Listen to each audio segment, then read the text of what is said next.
It is crazy to think that at the time of making this video, we are close to hitting 10 years since Fallout 4 was released. I remember Fallout 4's announcement being the only thing that mattered to me during the time that it was happening. Bethesda had their own conference entirely focused on revealing the advanced graphics, the new gameplay and mechanics, the customization, and then the game came out. I bought it on day one and I was in love. Fallout 4 consumed my every waking moment. I spent hours upon hours exploring every centimeter of this game's world, doing as many quests as possible, making multiple saves to see the different endings with the different factions, making my own base even though I was never good at it. Let's start with the weakest part of the game, the story.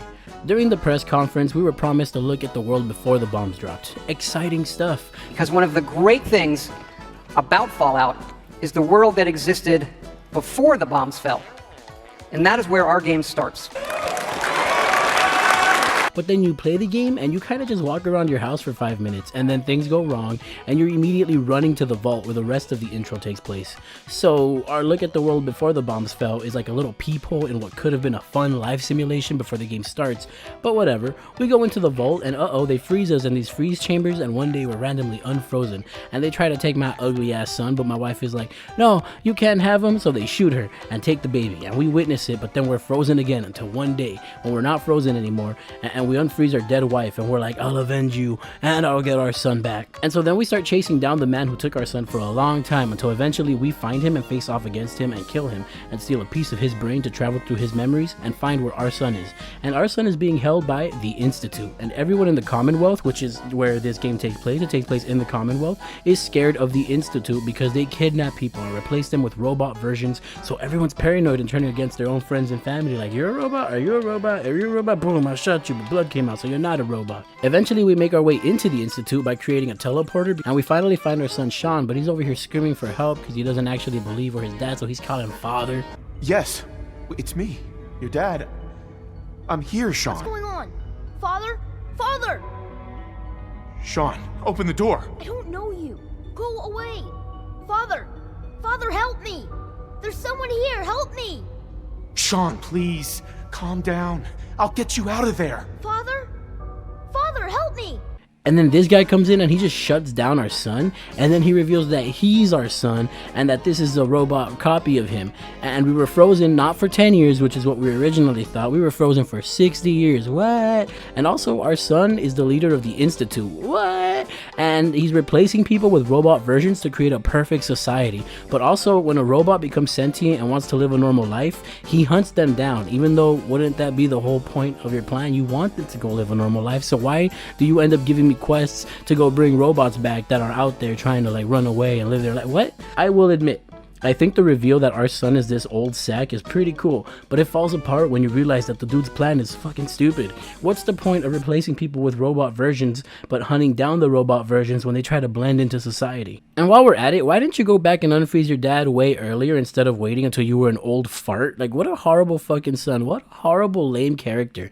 And I don't mean he's an awful person with excellent writing. No, he sucks as a character and in his motivations, which are unclear and contradictory, and he's boring to listen to. And if your main villain ends up being a complete fart, then the entire story around it starts to fall apart. And it sucks because there are some things I genuinely love throughout this story. I think Kellogg, which is the guy that kidnapped the son, he's a fantastic villain. I think he has a fantastic backstory. He's threatening, his design is cool, his boss battle is cool because he can turn invisible. But we don't get his backstory until we kill him. We only talk to him one time, and then all of a sudden we're fighting him, he's dead, we take his brain, and then we get the backstory. Why not make him play a bigger role in being a villain? He feels rushed as a character, and when we learn his backstory, he's already dead, so why do I care? Why do I care about any of this? There are, of course, different factions you can side with, which will affect your standing with other factions and provide benefits and unique armor.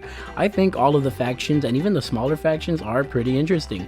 The Minutemen are the first ones you encounter, and these are like the good guys. They want to rebuild civilization and protect and serve, but the thing is, they want you to rebuild civilization. They want you to do all the work, and we already know that there's a settlement in trouble and we gotta do something about it. I've heard of another settlement that's in trouble. I'll mark it on your map. I've gotten word about a settlement that's being threatened by raiders. Another settlement has sent word that they need our help. Something else has come up. I'll mark it on your map. Another settlement needs your help. Another settlement needs your help. And another one here, and another one there. The settlement needs your help. Here, I'll mark it on your map. The settlement needs your help. The other factions are the Brotherhood of Steel, who we already know them, we're already familiar with them, and in this game, they come in during this big-ass epic moment. Do not interfere. Our intentions are peaceful. And then you get the chance to join them, and they suck. They have the most personality in this game, and I know it's intentional, like they're supposed to be these cocky assholes who think they're better than everyone, and they pull it off good enough. At one point in the story, you have to go out to the exact spot where the bombs hit, and it's all scary, and radiation be going crazy out here. So I joined the Brotherhood of Steel only for the sole reason of getting my own armor, because these are resistant to radiation. But you need power cores to keep the armor going at full speed. I did not have power cores, so I ran out of the one that I did have, and while I was out in the dangerous area, I had to ditch the armor somewhere out there, but I did find this cool hazmat suit, so that's nice. But fuck the Brotherhood of Steel, honestly. They're boring. Their self-centeredness of their personality kind of kills any fun that they would be to be around, so I kind of just avoided them once I got what I needed out of them. There's the Railroad. See, these guys are alright. They're also good guys, but their focus is more on that they believe the synths that the Institute are creating should be given the same rights as humans, and they want to free the synths and help them escape the Commonwealth, since most people hate synths and want to kill them. It's a would-be interesting conundrum, but the introduction of the Institute and the shitty motivations of the evil shithead son kind of ruined the Railroad for me, because the Railroad wants to destroy the Institute, but you guys could easily be working together. But again, our son wants the synths he created to replace people to stop escaping and trying to live like normal people, even though that's why you're creating them. See, here we go again. See, I'm talking about the goddamn plot again, and I don't want to talk about the plot because it makes my head hurt and it makes me angry. The gameplay, well, the gameplay's a mixed bag. The shooting feels fantastic. It's fast-paced, chaotic, most of the guns feel good and look good. The aiming in particular feels like a vast improvement. That is still here, and instead of freezing time entirely like the previous games, it kind of just slows it down this time, and I really like this. I think stylistically it looks great, and gameplay-wise it keeps the flow of the action moving along nicely.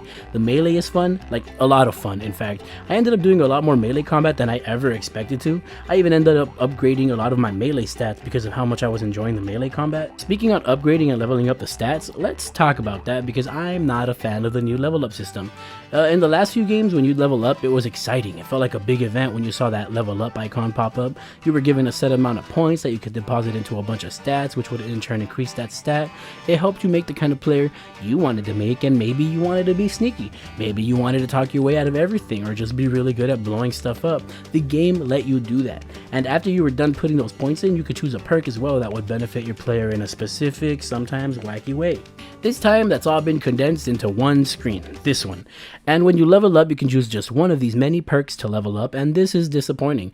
It feels grindy and even kind of overwhelming. I get why they did it. This time around, there's no level cap. So with an infinite level cap, they had to stretch out the perks and how long it would take to level them up. But you feel it. Leveling up never feels satisfying because instead of making the character significantly better in a way that benefits you and is gratifying for your work, you're kind of just like, okay, I guess I'll level up just 1 star of luck, and maybe later on down the line I'll increase my lockpicking or my science or my speech. It feels like you're being handed crumbs for the sake of stretching out a pretty bad and sparse reward system. But it is fun to run around and explore and level up, which is a good thing. I think the city areas look fantastic. I'm a big fan of the colors used. The destroyed areas filled with debris and tons of buildings you can explore are filled with super mutants, raiders, and other creatures. The open areas with the burned up trees look good, as do the smaller neighborhoods. Ghouls make a return, and I hate how the ghouls look now compared to how freaky they were in New Vegas. The item management is also trash in this game, specifically weapons and armor. So one of my favorite and most satisfying features of the previous games was the weapon condition. The more you use a weapon or the more you were hit while wearing specific armor, that weapon would slowly become old, rusty, harder to use. It would get clogged while reloading, or it would get shaky while shooting. Armor would protect you less, and you would have to go repair your stuff. If you had 2 of the same weapon, you could use the parts from one weapon to repair the other. Same goes for armor. Or you could pay someone or find a workbench to repair your stuff.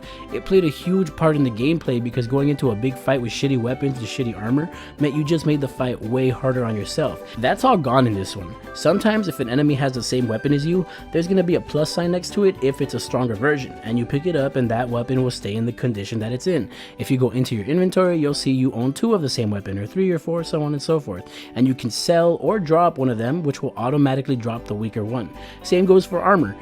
And that shit sucks. This is one of the worst ideas this new game decided to bring in. Having a bunch of the same weapons and not being able to repair your new one while it slowly degrades just makes it feel useless to loot enemies and locations. At one point, I just stuck with my current set of weapons and I stopped looting the other weapons. I would just loot bottle caps, which is money. If I haven't said that, have I said that yet? We're pretty far into the video, so if I haven't said that yet, I'm sorry, but I'm like, if you're here for professional review, this is not the place. All right, the only time I would pick up a weapon or an armor is if because it was a legendary weapon or armor, because what's the point in changing armor when the one I'm wearing is overpowered? What's the point of changing weapons or collecting more weapons when the one I got is just never gonna degrade? It makes the game really easy in a lot of ways, and there were enemies that I struggled with, but it was never because of my weapons. It was never because I wasn't being strategic with what weapon I was using. They were just tough enemies and I wasn't healing on time. And it makes it stop feeling like an RPG and just like another open world shooter.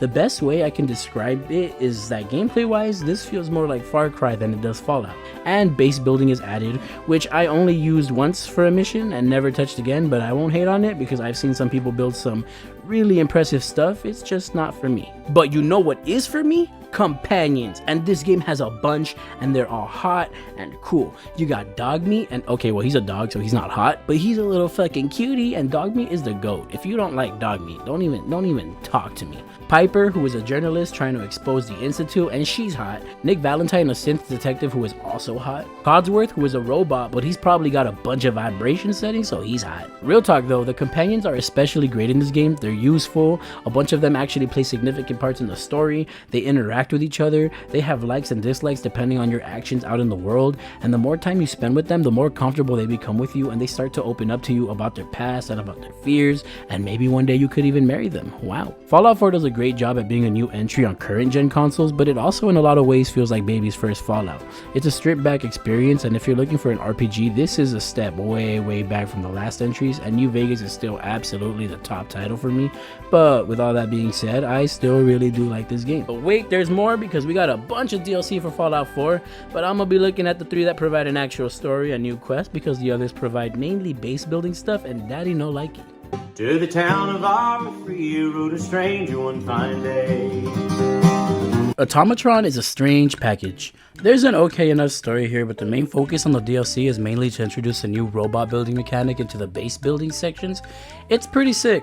We get a radio transmission of someone calling for help, and we head out to investigate the area to find a ton of robots attacking a caravan, the only survivor being this robot Ada that tags along with us to find out why robots are suddenly attacking people. Like I said, there's an okay enough story here, but it's obvious this isn't the main focus. I think the writing is strong, and Ada's another great companion to add to the list, and later on we find this sassy violent brain called Jezebel and take her with us to make her a robot body, and she's pretty funny. Some of the boss fights included are really good, like this crazy one that feels like something right out of a Souls game. There's not much else to say about this one. It's good enough and I can see the appeal, but I'm definitely more excited about the next 2 DLCs. Hardly spoke to folks around and didn't have too much to say. Far Harbor starts off with my character and Detective Nick heading out to this house to investigate the disappearance of these 2 parents' daughters. After some questioning and investigating, we find out that their daughter ran off to Far Harbor to join a colony of synths after discovering that she herself is a synth. And so we take this boat and the journey begins to find the missing daughter. Story-wise, this shit slaps. We meet the citizens of Far Harbor while they're under attack. The new enemies are all scary looking in different sizes. Everyone in Far Harbor is a jerk and fucking sucks. So we head out to Acadia, the place where synths go to hide and meet Dima, the leader of the synths and probably the best character Bethesda has ever written. Dima wants everyone on the island of Far Harbor to live at peace with one another, with the other clan being the Children of Adam, a clan filled with people who worship the bombs and the radiation. Everyone is at each other's throats and it's up to us to try to put a stop to it or lead them to war. During all this, we find the missing daughter and she tells us that this place isn't what she thought it would be and that Dima is hiding some dark stuff. So we do some more investigating, and what turns out to be one of the best and most fun experiences in my entire Fallout 4 run turns into one of the worst experiences I've had in my entire time making this video. You see, Dima had his own memories erased so that all the dangerous information he had on him would not be available to anyone, and so we gotta go find all the missing information, and in order to access his old memories, we need to play these horrible dog shit puzzle segments that go on for way too long. It's overly complicated, and after doing some research on the interwebs, I discovered that every single person who's ever played this DLC hates this part. There's literally not a single good comment relating to this part of the DLC, and yeah, this kinda ruined the DLC for me. You're meant to guide this laser through this redirection boxes in order to clear the path for these little mice to go into this yellow thing and deliver the data to the blue thing. On the way there, they're also going to be attacked, so you got to make sure you set up a limited amount of turrets to keep them safe. Turrets? I said turrets. At first it isn't too bad, but it overstays its welcome, and I mean it overstays its welcome. I ended up spending almost an hour and a half in this dumbass mode, and sometimes the stupid little mice things would bug out and wouldn't walk, so I'd have to exit the puzzle and come back in to watch them slowly make their way across the map, and then slowly make their way back across the map. And there's just puzzle after puzzle after puzzle, and it always just ends with me looking up what to do when I was having a ton of fun exploring the island and fighting creatures and uncovering secrets. And for the pacing to come to a complete halt, not just for a cutscene or for a mission or two, nah, it's almost 2 hours of the most monotonous puzzle solving. Okay, I'll stop. The point I'm getting to is that I hated this part so much. I backed out of the 5th puzzle and decided to take the information that I already had from the first few puzzles to just get whatever ending I was gonna get. Turns out Dima was hiding nuclear launch codes, so I go to steal those and I nuke the submarine where the children of Adam are hiding. I then go find this dead body and oh baby, this is where the DLC really pulled me back in again.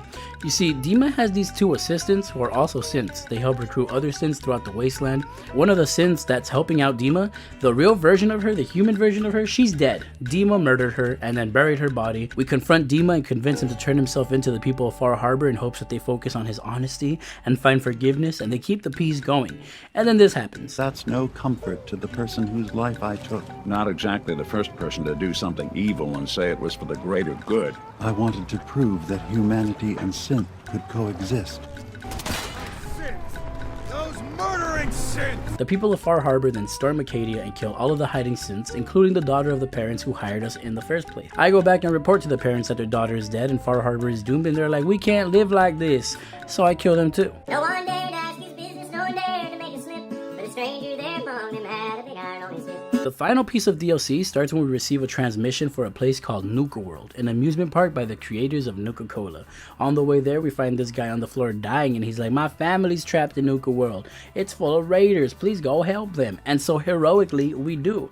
And then when we get there, we find out the dying guy was lying and he has no family, and now we're being taken to Nuka World to run this gauntlet filled with traps and platforms to complete. We kill the leader of the raiders and get promoted to leader ourselves, where we find out that all the raiders are secretly planning on killing their leader, because he's just not a good leader. They hate him, and it's time to see if we can be a better leader than him. From there, Nuka World opens up and we're free to explore the different themed areas throughout the park, trying to prove ourselves to different factions while clearing out the dangerous areas filled with tons of new enemies, really cool bosses, and I mean, it's just a whole ass vibe. Nuka World immediately won me over with its theme because I love amusement parks in video games. Bully, Max Payne 2, Rugrats, Left 4 Dead 2, Silent Hill 3, Zombies in Spaceland. I eat this shit up. It helps that this isn't some half-assed attempt either. The different areas are all just as exciting and well thought out as the others, and I think it realizes the concept to its full potential. There's an irradiated section filled with colorful ghouls and a funhouse to explore while we chase down a magician ghoul who wants to use the ghouls to clear out the raiders, a galactic space section with malfunctioning robots trying to kill everyone, a desert cowboy section with cowboy sheriffs and freaky looking larva enemies, and a zoo with gator claws. And these things are cool, man. You can't tell me these ain't cool as fuck, mama. There's a gator in the house. A gator? Get me my shovel.